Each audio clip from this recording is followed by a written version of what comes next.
Hello. Hojik ngaki mamanda. Terkasibu sibiduna amadi sinjana jabda kudongchana hamdamata. Sebe namateng pambiramba isino. Mingwanya panjarabada. Asino loy lay re. Toba. Asino loy lay re ba. Aiba. Chinawa sabda nasimbirabuna. Hojik kapira nila sakam madugi isibabtang pagi nawa hawila nawa nasinjari.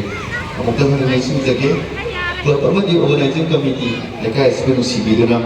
Bagi sinjariba expose sigidamata mateng khara oinabagidamata bagi agam basian khara tapiramba ningonya panjarabada loksongkon tomba yaragadi bagi donation togeriba jaga asida tang lingsinbirabuna haiba maniri sidasi tang mabinaba haibana nolona lingsinjari